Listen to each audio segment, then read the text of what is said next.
Pat, so much of history in Australia and New Zealand contests. This is a World Cup game that everybody has been looking forward to for a long time. Your thoughts just on the history of the games and your perspective ahead of tomorrow's encounter? Yeah, it's. Any sport, even Bledisloe Cups, is always big events. I guess in my career, 2015, obviously had an awesome match against Eden at Eden Park, and then the final, and then we had a T20 World Cup final a couple of years ago. So it always seems like there's great contests, and on a personal note as well, we know a lot of the New Zealand guys. We've played a lot against them and with them, so it's always good fun. Pat, is Travis Head available for the game, and Marcus Stoinis for that matter? Don't know, to be honest. They'll have a training session after this. They both trained on game day a couple of days ago, so we'll see in the next few hours. And I'm not sure if you followed in the news in Australia over the last day or two, but Greg Chappell's fallen some hard times and has had a bit of a testimonial. I know he played a bit of a role in your career. Have you followed that at all, and what are your thoughts about that? I haven't really. I heard one of the boys talking about it the other day. But yeah, he's a legend of the game. He's not only just as a player, he's been huge. Particularly our playing group, he's had a big influence on a lot of us coming through. He's I did an under-19s tour where he was there and kind of mentoring, and spent a lot of time up at the NCC where he was involved. So got huge admiration for him. Obviously, huge figure in Australian cricket. So wish him all the best. Pat, it's obviously a lovely ground, except maybe when you've got to bend down and field on it. Do you have any concerns at all about the outfield, and how will the team approach preparing for that? Just walked across there now, so that was the first look at it. So, that's probably a ground where you've got to be extra careful. Just it's a bit different to a lot of the other venues that we play at, but it's fine. It's the same for both teams. So, maybe just be a little bit more careful out in the field, and you might have to wear a couple on the body, but that's fine. Pat, just 11 days ago, you guys were at the bottom of the table, but I guess that's just the nature of these tournaments. You're not in the semi-finals, but sort of in there, let's face it. I'll take it, yeah. Yeah, thanks. Thank you. If I say it, So just the, everybody speaks about vibe and all of that, but just the nature of your last two victories, regardless of who you're playing against, does that add to that feeling of now we've finally arrived in this tournament in that sense?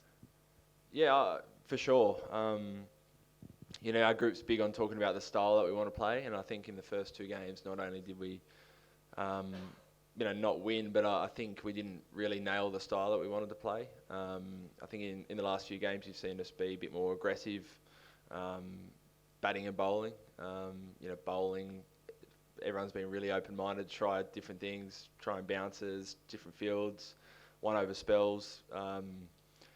And it's just been a real buy-in from the whole team, and it's been fantastic the last few games. So it's that's a standard we want to keep going for the rest of the tournament.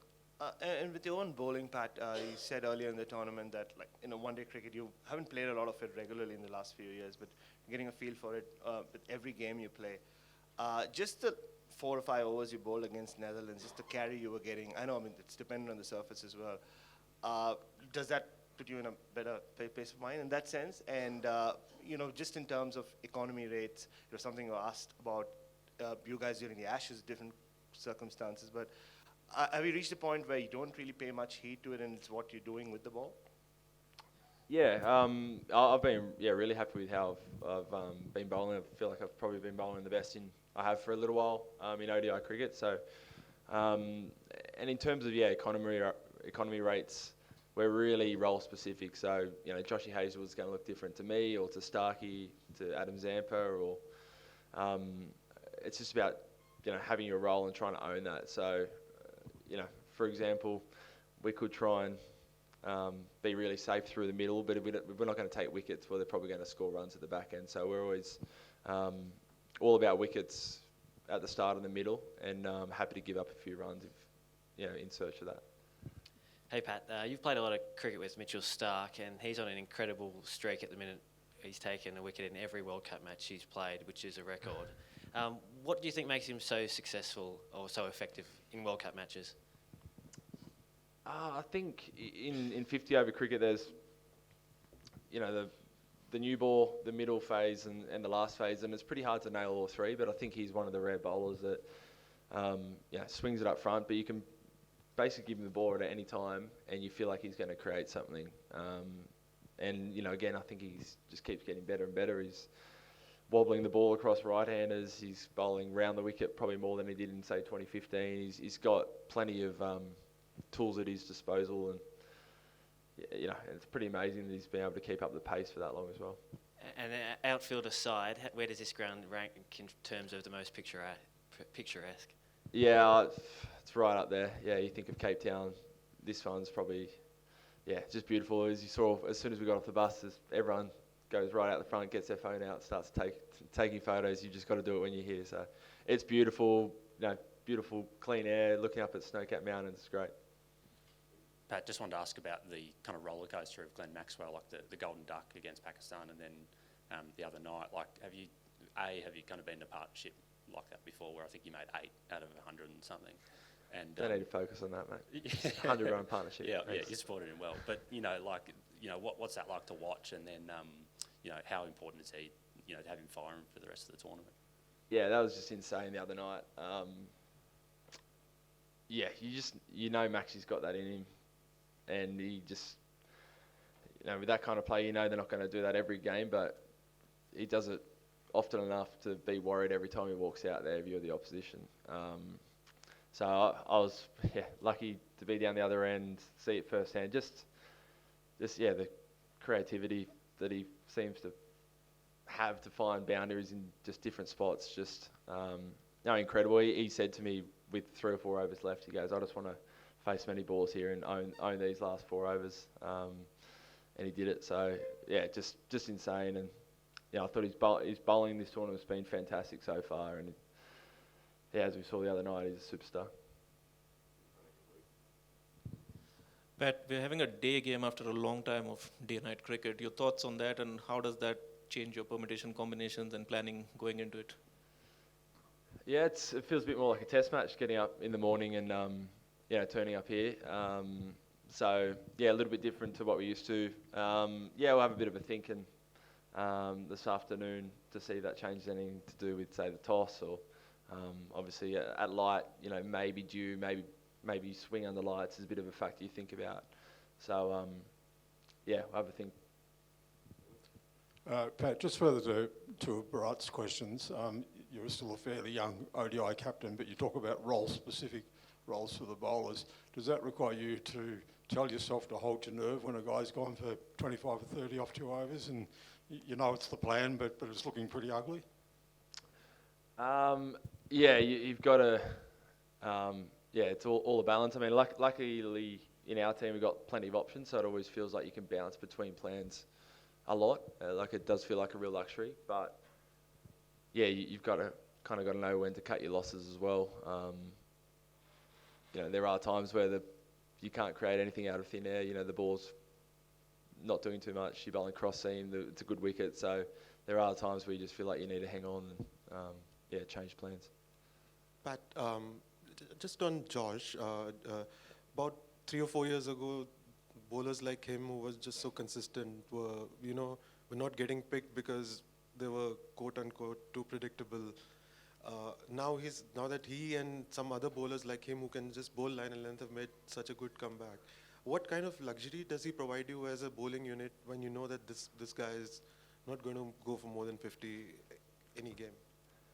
I mean, he's been consistent his whole career. He's been a gun. So I don't think him being predictable has ever been a problem. He's I think even in some of those times when he wasn't in the team, he was ranked number 1 or 2 in the world. So he's fantastic. He's another one who I think now can bowl at any time.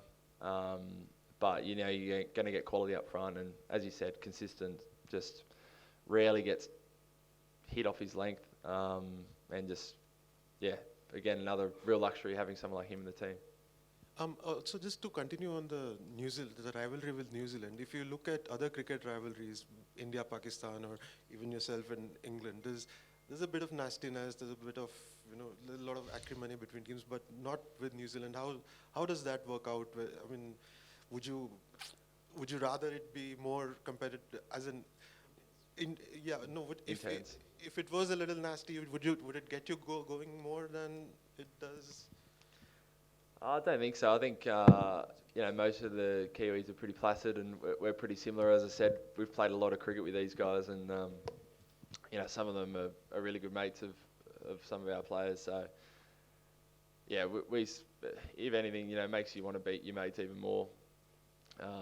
But yeah, it'll be intense out there. Yeah. Pat, this the Dharamshala track hasn't been the easiest in terms of batting, and especially you coming from that Delhi game. What's your approach in terms of handling the track? Because there's a Santner, there's Zampa, slow bowlers are doing really well. And apart from that England game where they scored over 300, every other score has been near about 250, 260. So what's your approach in terms of the track here, especially coming from the Delhi game? Yeah, it's a new venue. You've got to assess when you're out there what you think is going to be a good score. So it might not be a 400 run game or innings, but yeah, it's just we talk a lot about playing what's in front of you, assess the conditions, and as a batter you build your innings around that. As a bowler, we assess what's going to work, whether it's cutters, swing. So new venue. We'll just make sure we're looking at it closely. Pat, just about when Travis Head does come back in, Steve Smith spoke to us the other day, and he said, about batting at number 4, he would prefer number 3. That's his position. What has that chat been like, and how many times have we had to had that chat with him to sort of convince him to go down one position? I think he said himself, do whatever's best for the team, and Trav's been amazing over the last 12 months. Mitch Marsh at the top's been amazing. Davey Warner's, obviously a superstar up there. So, we think that's the best way to set up the team, and we're really excited with how the batting lineup looks like that. So, no, it's been fine. We all do some roles that maybe you're not is your preference, but it's what's best for the team. So it's fine. Pat, you mentioned close friends in other teams. Imagine you would have been heartbroken to see England suffer a defeat last night. What was your reaction to that, given you've got them in a couple of games' time? Obviously got them in a couple of games' time, so we'll have a close look there. But it's it was sad to see. Don't have much for it. Has the margin of victory and defeat in this World Cup surprised you at all? Like when teams are winning, they're winning real big, and when they're losing quite badly. Have you managed to kind of pinpoint on why this is so? I